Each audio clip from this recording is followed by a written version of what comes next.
My name is Ilya Zlotnik, advisor and partner with Vivaldi Capital Management, and welcome to today's conversation with Lance Breitstein. Lance is an elite trader, formerly with Trillium, a top trading company with offices in Chicago, New York, and Miami. Lance went on to have multiple P&L records over his 10-year career at Trillium, had multiple 8-figure trading years, and led many other traders and mentored other traders to have successful careers in their own right. Lance left a few years ago to pursue several business ventures and doing some great work in the philanthropy space. He continues to trade when the opportunity strikes, like a couple weeks ago with the meme stock craze. Indeed. And he continues to influence the broader trader community through public speaking engagements, social influencing, and in the process of building a great business that does trading education and all that. So Lance, welcome to today's conversation. Thank you, Ilya, and thank you for the years of friendship and advisorship. Absolutely. Well, it's good to have you here. I suspect we'll have a fun conversation. You and I have developed a good friendship over the years. We have a lot in common. Our interests in health and wellness, exercise, good food, and adventure. So we'll talk about your journey that led you into trading, what got you to a level where you were competing at from an elite perspective for many years, and you continue to, and what interestingly led you to leave trading at least full time at such a young age. And one thing that I really want to dig into, we had talked about earlier, is the psychological component that you took so seriously and how that allowed you to compete at that elite level for so many years, really in a space that's ultra competitive. Not a lot of people make it. Very few people are as successful as you. It's very stressful 24/7, all that stuff. So let's start with, what initially led you to wanting to pursue a career in trading? Sure. I think I was always interested in the markets and knew a little bit about the stock market just growing up. My parents didn't do anything in that field. But then come college, once I read one little book on the stock market, I quickly became obsessed with it. And that's when I started to read this series of books called The Market Wizards. And it's just interviews with top traders. And it was so cool seeing the many different strategies to beat the market. And as I learned about a lot of this, it was really good to just see the different ways of beating the market. And I wanted to see if I was up to the challenge. Got it. So at what age did you start really reading those books and having an interest in the space? So it was probably between 19 and 20. Okay. And then from there, I just wanted to obsessively learn about the market and consumed everything. I always find it so interesting where, you talk to people that end up having great careers and they glob on to certain areas of different aspects of their lives, but you started at a pretty young age and you pursued that passion. When did you actually place your first trade? That's a good question. I think the first time from a trading perspective was probably around my sophomore year in college. And that was also around 2008 when the whole crisis was going on. Mm-hmm. So I remember you would see all the crazy headlines about the banks, and I wasn't really so methodical. It's not as if I was some savant doing crazy strategies in college versus just shooting from the hip and seeing what happened. And then you win some, you lose some, and trying to figure out what actually makes sense. Absolutely. Did you make money on that first trade? I think I initially made money, then I ended up losing it. Okay. Which is probably a good lesson to get early on. It's probably a common theme. I know they say it's probably better to face defeat early on, right? So you work harder. Yeah, the worst thing that could happen is you get initial success and you're like, oh, wow, I didn't know this was so easy. Then you get fooled by the randomness and you inevitably get ruined in the long run. Absolutely. Okay, so you started trading in college, and then how did you really pursue that first job out of college at Trillium? Yep. So for me, a lot of the ethos of the trading field interested me far more than the sales and trading side, the investment banking side. I don't really love bureaucracy. I don't really love getting dressed up. And I really wanted something that was entrepreneurial and meritocratic, where it's like, if I can perform and outperform versus the masses, I want to be compensated for it. I want the freedom associated with this job. And once I learned about the prop trading side, which is essentially there's firms where they provide you education, capital, and stuff like that, it seemed like, wow, this really embodies everything that I'm looking for to try to take on the challenge of beating the market. Okay. So how did that start? Talk about how you got the job and then kind of maybe the first couple months or first year of that experience. Because I know at first it was very difficult for you. Yeah, for a very long time, it was very difficult. And I'm sure a lot of your clients are interested in trading and everything. And I think it's so important to just really relay how ridiculously long and difficult that learning curve is, where I would even say it takes 6 months of full-time work with mentorship and with proper resources to even have a clue what you're doing. Mm-hmm. That's when you can first start to realize what tickers should I even be looking at. And a lot of that job was really kind of just drinking from a fire hose, where it was so much trying to learn at once. And as much as you learn stuff in school, nothing at all applied. It was so much just on the job focus. What makes these patterns capturable? Where can you actually capture money from the market? And it's really so specific, the different spots. And despite there being thousands of stocks out there, you really need to learn how to hone in to maybe the dozen of stocks that are moving in a certain way each day. Got it. Yeah, I think that's so interesting that the way you talk about it takes at least 5 to 6 months of full-time work and having mentorship and having financial capital to even get an inkling of sort of knowing what to do. Whereas you see the broader masses thinking they know how to trade. It's all randomness. Anybody that has found success in a short amount of time, a lot of that just tends to be pure fooled by randomness, where some people will get lucky over a time frame, some won't.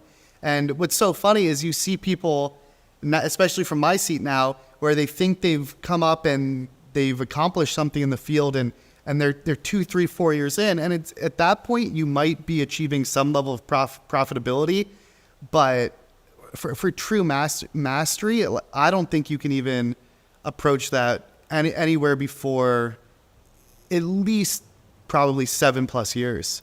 And if one can ever attain mastery, I think you can come close, but it's a very difficult job.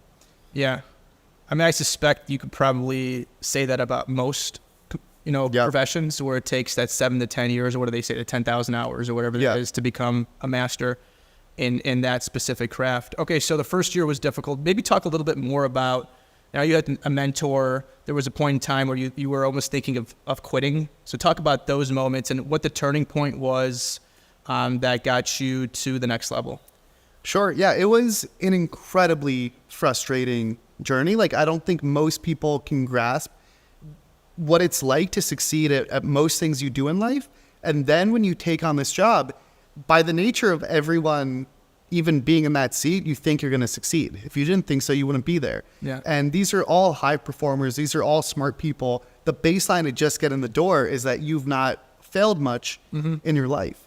And what happens then is you see, just psychologically, it's so interesting because you see people fail at different points. And what is that tapping point? It's almost like a Navy SEAL Hell Week, where it's like you have really good contenders, but who's going to ring the bell and drop out? And I was pretty much towards the back of my class. I saw no success whatsoever in the first year. I don't even think I had a profitable month in the first year.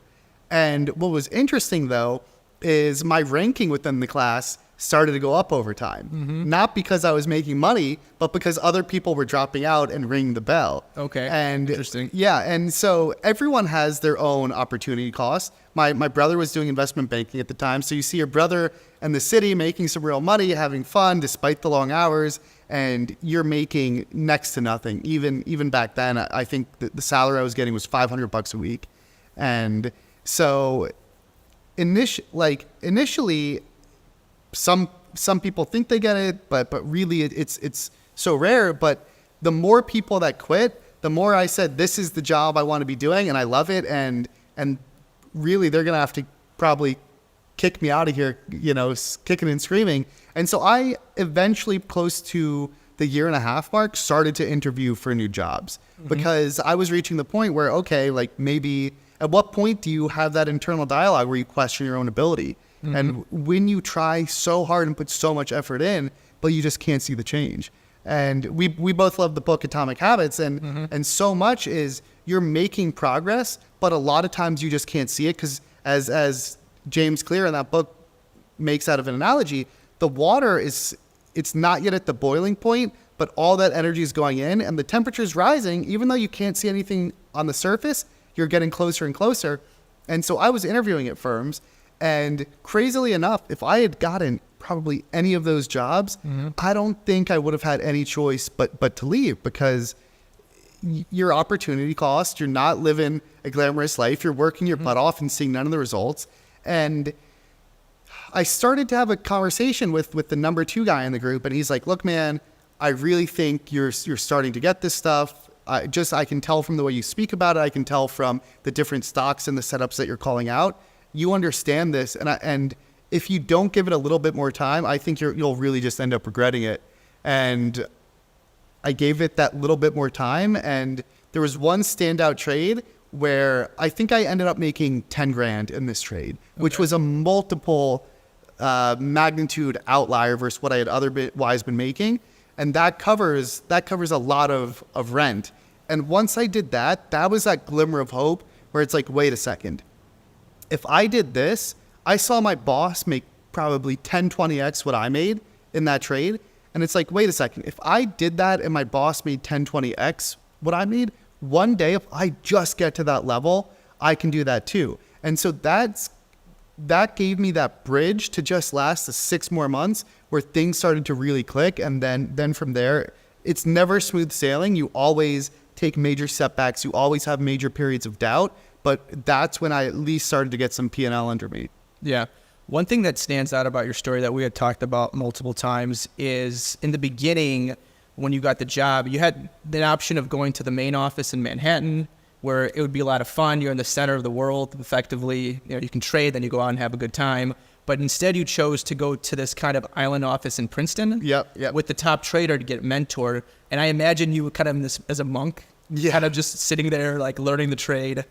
Yep. And that's the first sign of how I recognized, wow, I view things in the world way different than the masses. And if you think about it, trading is all about probabilities, expected value.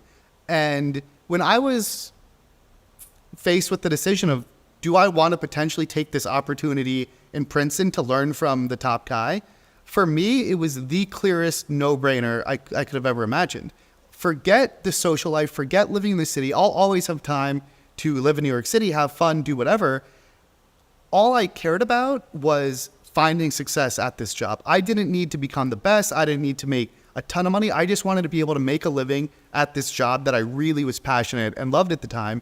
And I would have done anything that was going to increase my probability of success and that expected value. And so many people, their priority wasn't surviving at the job. Their priority was, okay, I want to hopefully make it at the job, but I also want to have fun and be with my friends in the city. And for me, it was like, I'm willing to short-term sacrifice. It's like that whole marshmallow test where there was that study done, I think it's at Stanford, where they judged kids on their ability to delay gratification and not choose the marshmallow if they could have more later. Yeah. And a lot of those studies kind of showed that delayed gratification often leads to better long-term success. And that was the first example where I conceptually understood that. And it's like, if this is going to help my odds, this is what I need to prioritize, and there will be time for fun. Yeah. Well, it's amazing that you were able to see that clearly and have that kind of foresight at such a young age, and then kind of align it with that, clearly that passion, and be in a spot that seems to have been perfectly designed for you, right? Because you went through hell, like the Navy SEALs Hell Week, and you didn't ring the bell. Yep. And it's one of those cliches where, by definition, anyone that succeeds simply hasn't quit. But then it's weird because you end up in this thing where some people rightfully should quit. Like if it's not so much are you seeing P&L, it's are you seeing some form of progress? Are you at least doing something right that a couple months ago you weren't doing right or you weren't understanding? That's more important. So I ended up managing an office, and I've trained dozens and dozens of people at this point. And so many people concern themselves with the P&L, especially early on. And so much of what we try to teach is forget about the P&L.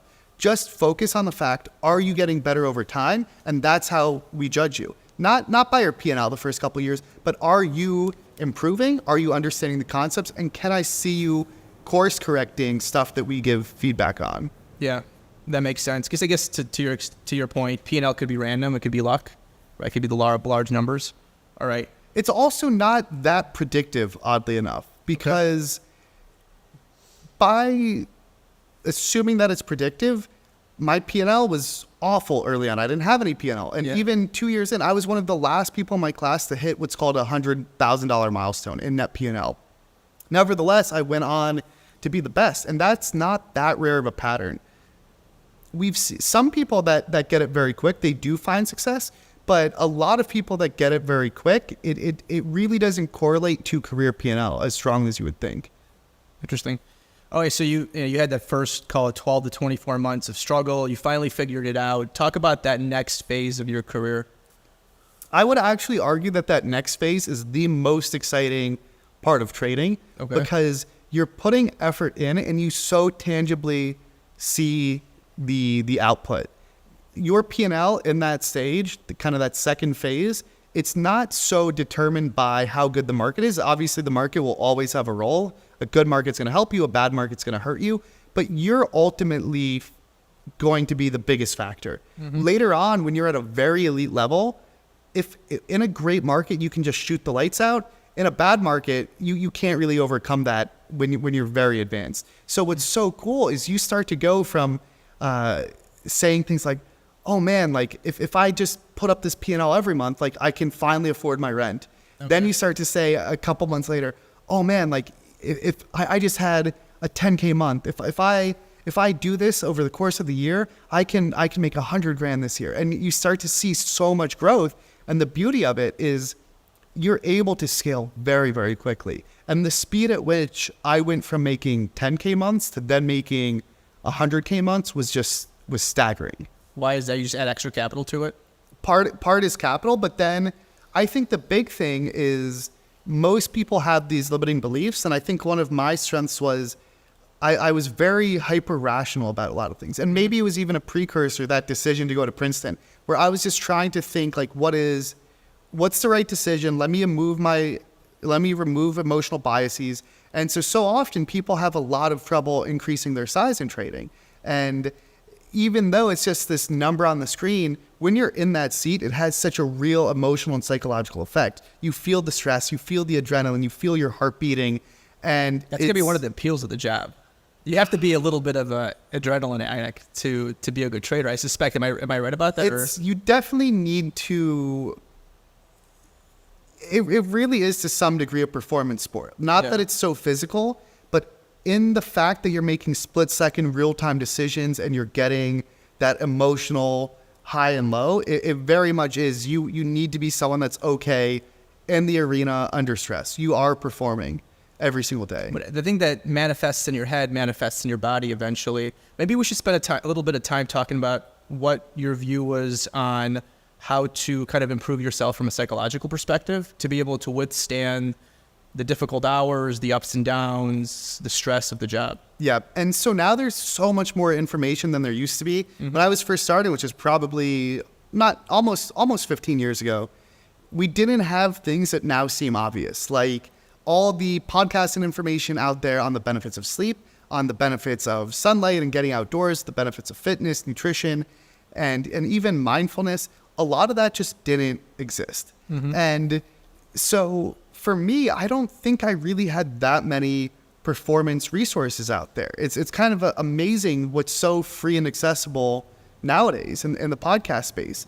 And back then, it was really me just trying to figure out how do I handle this stress? How do I focus on this? And as cliche as it is, I had a mentor that really guided me towards just focusing on the process. And look, you can control your inputs, you can't control the outputs. And as long as each day, essentially, I was figuring out on my own a lot of the tenets of Atomic Habits, in which I can only control my routine. What am I able to put into this each day? And then a lot of that, once you do that, it's easy to conceptually do that, but then reality is hard. When you have a really bad day trading, your whole identity is that P&L. Your whole identity is your performance, and it's stressful, and you see yourself failing and struggling. And it takes a certain type of person that struggles and then experiences that emotionally, but says, let me take these negative emotions and push it into something productive. And I would see so many people that would have bad days, and their response to that was, okay, I'm going to go off to happy hour. Or, okay, like, this is uncomfortable. These negative emotions are uncomfortable to me, and this feeling of failure is uncomfortable. So I'm going to leave the desk and leave the office for the day. And here's the thing. Early on, you're probably read 50 to 80% of days. You can easily be read 80% of days. Really? Yeah. No doubt about it. So you're failing more often than you're succeeding. With easily. Yeah. Okay. And guess what? If on all those days you start to cut your work ethic back, or if you start to quit early and if you start to leave early, that stuff compounds. All of a sudden, you're only getting 1 or 2 days a week of really good work. And so I think behaviorally, life will always have struggles. And I think the most important thing is, how do you respond to that? How do you take that discomfort or those negative emotions, that frustration, that anger? For me, it was, I never want to feel these emotions again. And the best way to do that is by putting in the work. And over time, you start to see that connect, and you start to see your negative day ratio, that percentage, go down. And then you use that feedback, those positive emotions, to also feed productivity, where you say, hey, this feels good. I finally outperformed a little bit. I finally had a good day. And you say, I know this came from putting in the hard work. So even on my good days, I'm not going to go out and party now, right? You'll get people where on the bad days they leave early or go to happy hour or whatever else. Then on the good days, they go out and celebrate. It leaves such a small sliver of time where they're really all in. And for me, I knew that all the performance is coming from the work. And so good or bad days, I want to be all in every day. Yeah.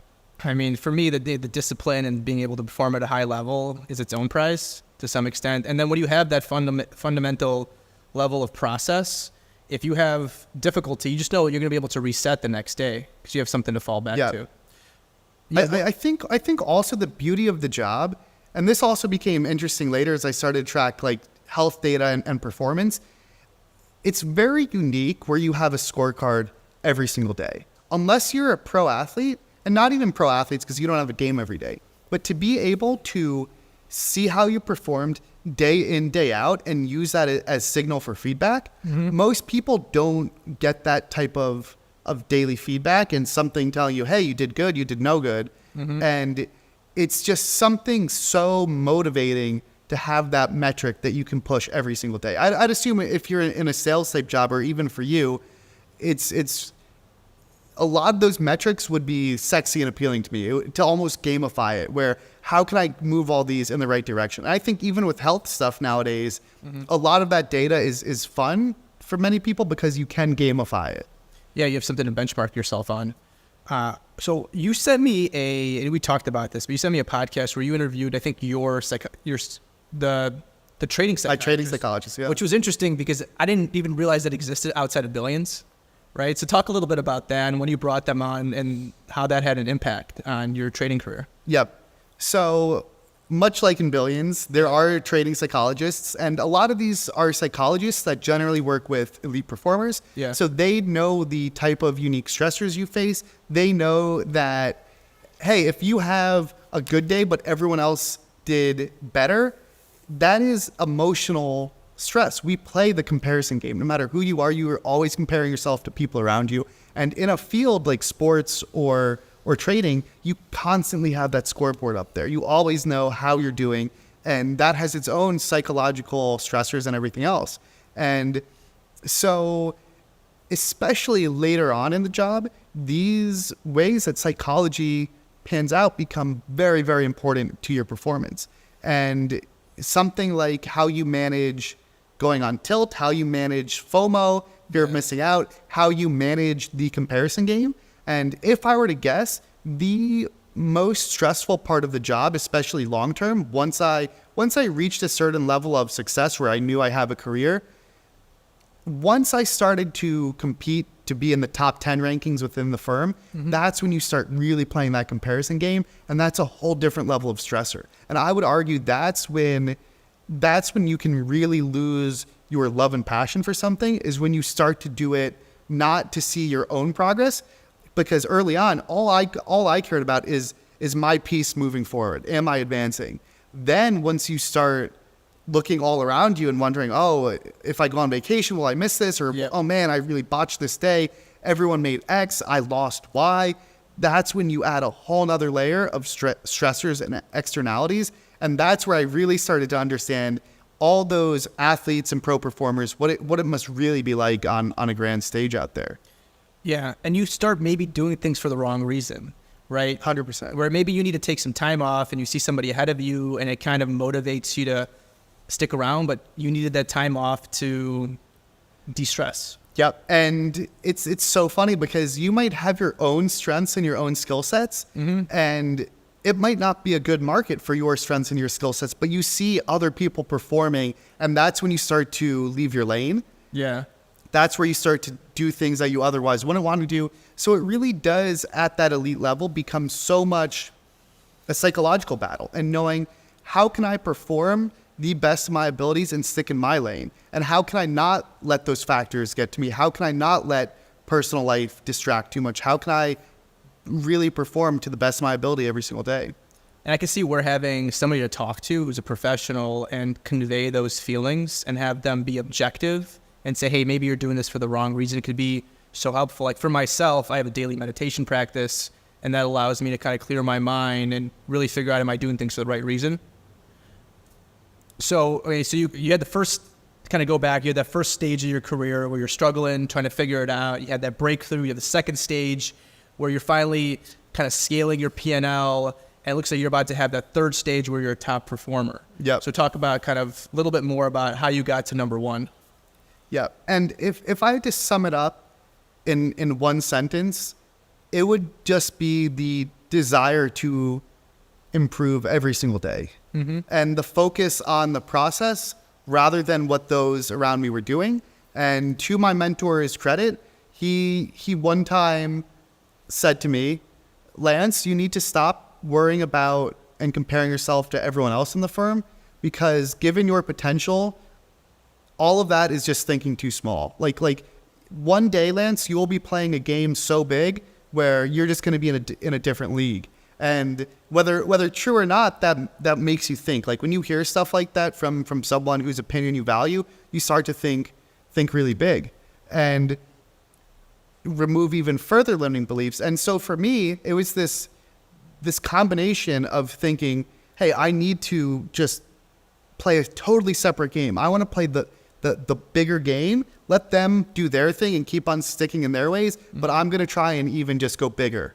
Something that doesn't even exist within the firm at the time, and combine that by just focusing on how do I get better every single day? How do I relentlessly improve? And there's so many aspects of performance in trading that can just be, anything can be taken to the millionth drill down, right? And so you could start to become obsessed with sleep, which is one of the rabbit holes I went down, and say, okay, how can I track my sleep? How can I improve my sleep? What are all the best practices and habits I can take daily to make sure I'm getting the best sleep possible? Then, how can I take that sleep score and how well I slept and use that as an input for how much I'm risking each day? And so actually, I found during my career that the quality of my sleep was one of the biggest correlating factors in my daily P&L. And the truth is that's probably true for everyone, but most people don't have a daily scorecard where they can see that. Yeah. And so it's like, wow, this is really important for me day to day. So you can drill down really far to that. Then you were joking. I know you did a whole sleep lab. You spent like thousands of dollars. Oh yeah, I've like every minutia of your sleep, because it's a job where that performance matters. You see the impact, and you also get compensated, and you're incentivized to optimize all those things. So I would be great. Than having a good night's sleep. And that's also true. And just the reality is, even if it didn't make me more P&L, just psychologically and emotionally, you're so much more resilient to the stress of the job. You're healthier. So it would have been a no-brainer even if it wasn't for the P&L. And then you can start going down the rabbit hole of, how do I extract out every little optimization from the software and my keyboard or my screen layout? How do I get every single news source that could be relevant? How do I optimize the office environment so that I have the most powerful team setting that I could have? and you just go through every single thing that matters, and you're just relentlessly refining, and you master this craft where it's some ask what makes a great trader. There's some commonalities and some things that are necessary, but the reality is it's a combination of a bunch of different skill sets, and you get them in different degrees. And so you're really refining all of these things. It's all these variables together that lead to greatness.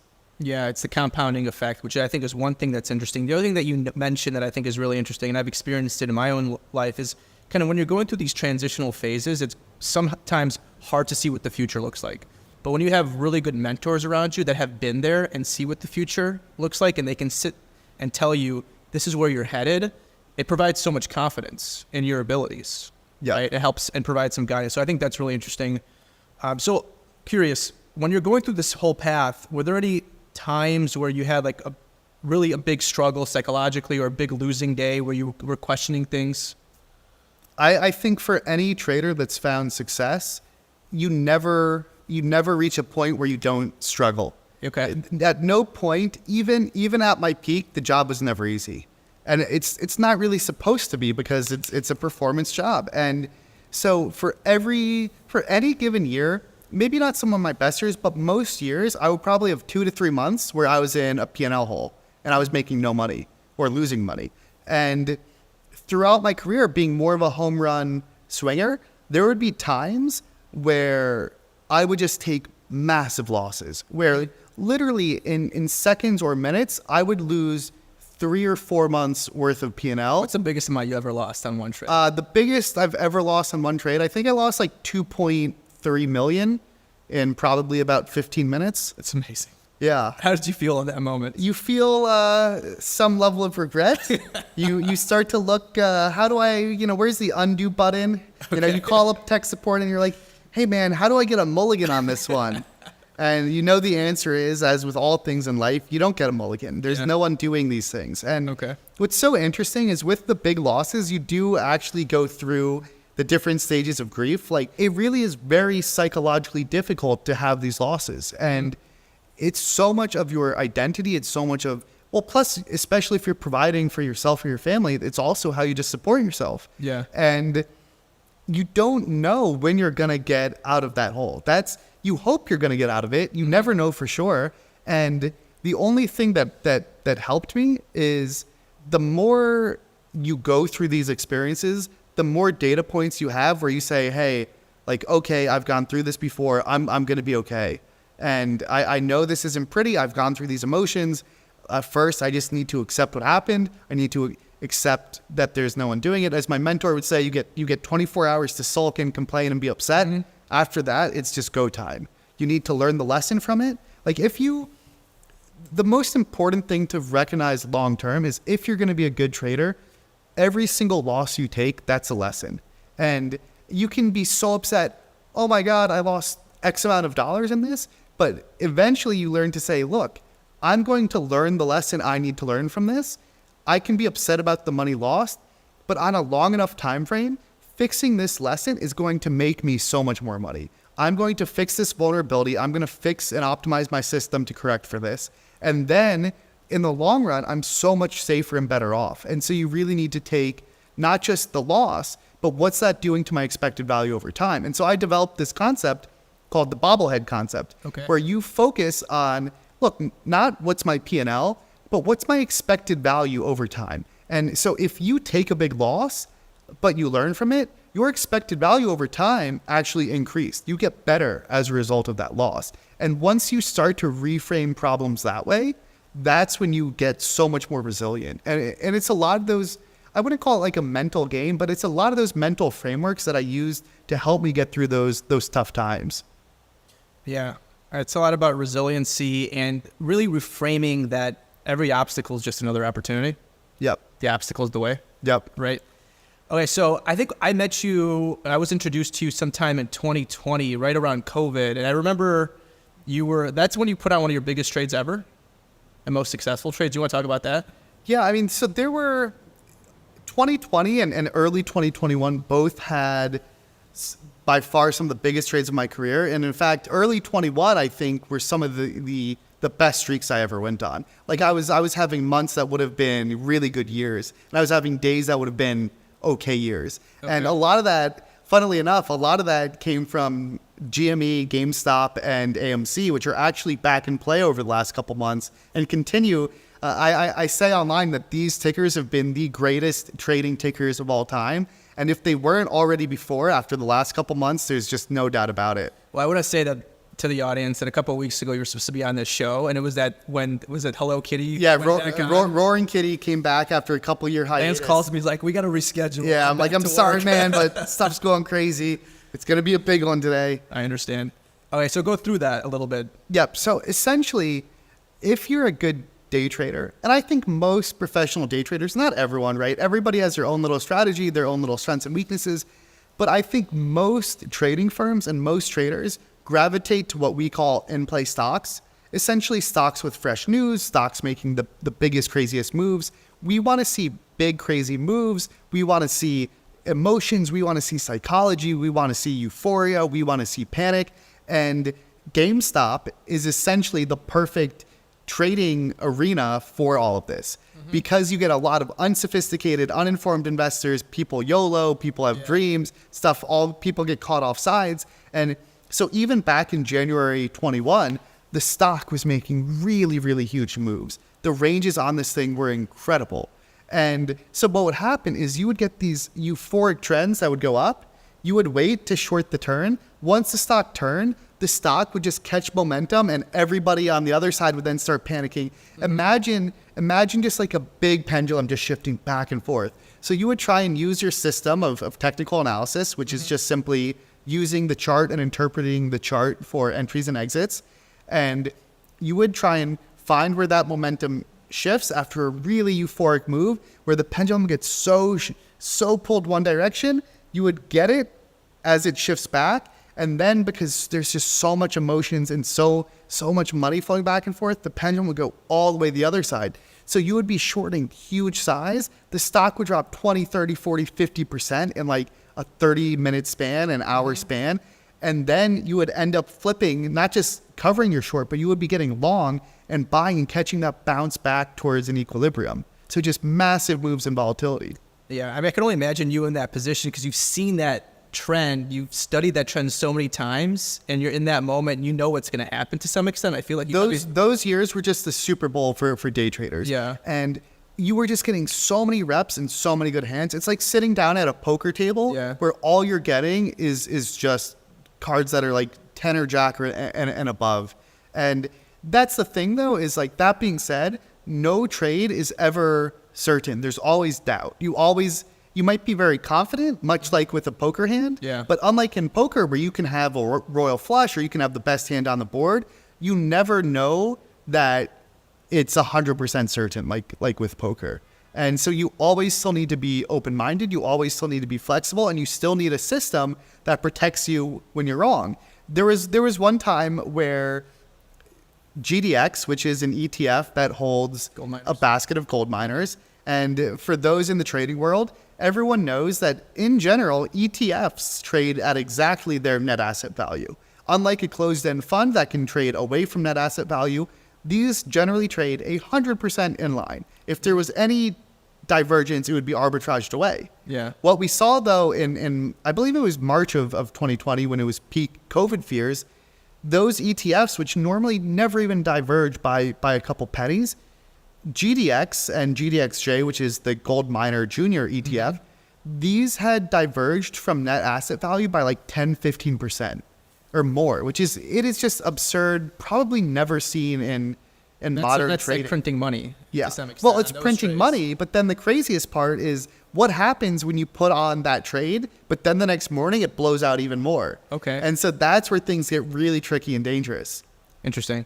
Okay, so you went through this like bonanza period. One thing we talked about is you left trading full time at some point in that period, and we talked about kind of like you started to look at money differently, because at one point P&L was a reflection of you, and I think you wanted to have a different view from that perspective. So talk about that transition, about leaving something that you were the best at such an early age. Yep. And I think a lot of things in life end up timing. And if anything, being a professional trader makes you really attuned to timing and cycles and changes. And in that moment, I recognized that I just went through a year and a half of the Super Bowl of trading. And right now, so far in 2024, trading's been very good. It's probably been a 7 out of 10. Okay. But though that year and a half was like an 11 out of 10. And I knew this stuff tends to, it's hot, then things calm down. And I knew there's probably quieter years ahead with near certainty. And to have done what I did, I achieved everything I could have imagined. I was the top trader in the firm. I set some all-time records. It was at a point where, like, as far as accomplishment in that space, I knew that I had done everything I could have imagined. So simultaneously, while that was happening, my own personal values were also changing. A couple years prior, I had started doing some philanthropy work and started my own nonprofit that was helping students tackle different social issues. My priorities on health and sleep and overall wellness were becoming more and more important. And as you can imagine, working 50, 60, 70 hours sedentary in a seat with very poor sleep when you have overnight positions and risk, and really 10+ years of trading, it built this habit where I was never really getting deep sleep. And the second I had any level of consciousness, I was, boom, checking the market. Did anything happen with my positions? Did anything happen that I need to be aware of? And so that sleep pattern ends up being very bad. And along with being hit with all that adrenaline and cortisol all day, when you're normally biologically hit with those things, it's normally because fight or flight. And you're supposed to either be running away or you need to be fighting, you need to be doing something. And so it's particularly bad when you're just internalizing that and you're not walking at all and you're so hyper sedentary. And there are ways to find balance and to improve those things and find the middle ground where it's okay, no matter what, I'm still going to go out for lunch. I'm going to take a walk in the morning or the afternoon. But for me, it was one of those things where it's like, if I don't at some point allow myself to move on, I don't know what else I can be great at, and I don't allow myself the opportunity to find the new passion and the new mountain to climb. Yeah. Well, I think it's really cool because I suspect a lot of people, whether it's any career that become masters of their craft, kind of stick with it even past their heyday. And you being able to kind of, not to say that you're past your heyday at all, you're still, 35, 34? Yeah. You're still young. But being able to move away from it and try to like pursue other interests is really cool. Especially philanthropy, the stuff you're doing there is pretty awesome.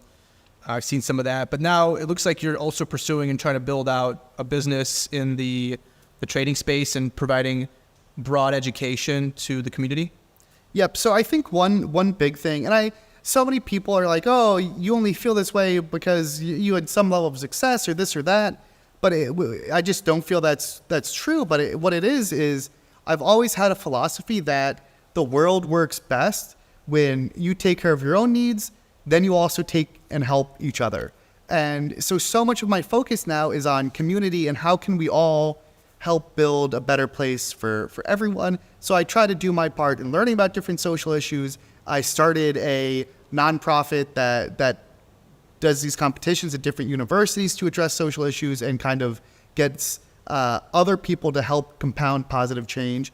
But then also, since then, I still recognize that most of my expertise is in stock trading. And I've started to build an online audience where I'm openly sharing my trading knowledge. And one of the big projects I had for 2024, really my number one priority, has been to build the greatest free trading course ever created. Okay. And to really teach other people out there how to think and to pay it forward and to teach them processes that will hopefully help them find success. So then in whatever way that's right for them, they also then pay it forward to others. And the nice part that's been really cool is as I've built this audience, so many people have found success, and then so many people have had their worldview change where the amount of times I've seen someone comment and say, thank you so much for what you do.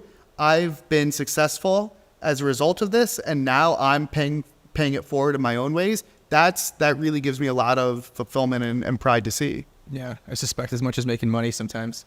Yeah, because at the end of the day, like everyone needs money. Money's important, and nobody ever wants to believe this either, but But beyond having most of your needs covered, the really important things in life, health, relationships, fulfillment, it tends to not really be about that. And I think if anything, most people in the finance world, like both of us, live in that world, and so many people have that scoreboard. And I'd say that's actually, I think, the biggest weakness of people in our space is it's such an objective scoreboard. It's such a social status identity-based scoreboard where so many people in our world measure themselves by that, when I don't think that's really what ends up giving you long-term satisfaction and happiness. And the amount of successful people I've known that have been depressed, like, I think most people won't ever believe that, but it's like, look, you know, how much success and achievement do people like Avicii, Robin Williams, Anthony Bourdain, like, all, and it's like, wait a second, like, if that's true, then maybe the framework and the assumptions we make are off. And I'd argue it ends up going back to health, community, relationships. That's where you find the real happiness. Absolutely. And that's why it's so important to have these types of conversations. Yeah, absolutely. Yeah. So as you kind of look towards the future, is there anything else that you want to comment on from a trading world perspective, what you're trying to accomplish? Yeah, I think some of the things that interest me most now tend to be very health and wellness based. And I think the whole world is kind of touched upon, whether it's Peter Attia's podcast or Huberman or Brian Johnson of online fame now. Yeah. I think a lot of the world is making this push for how can I be healthier? How can I be happier? And the data on even alcohol trends are shifting so much. And if you're coming from a state school like I went to, and then the trading world where alcohol use is just rampant, it's this big shift now that so much of this world is trying to say, wait a second, this isn't necessarily in my best interest if it's beyond moderation. Yeah. I wonder how long it'll take to have that shift, because I suspect a lot of people still have that mindset, but it sounds like it's heading in the right direction. Yeah, and I think even for both of us, like with our interests and hobbies, the two of us, I know we both track our sleep. We have a lot of friends in the health space, and a lot of that interests me. And even though I don't know where some of that passion and interest will go in the future, it's still one of those things where it's like I'd love to pursue more of it. And I don't think you always need to know where the end path is, but you just kind of pull on some threads that appeal to you. Yeah, just follow the journey, right? Enjoy that while it lasts. It's part of the journey. Absolutely. Well, I know you're a foodie. We're going to grab some lunch so you can tell me where to go on that journey. But it was good having you on. Absolutely.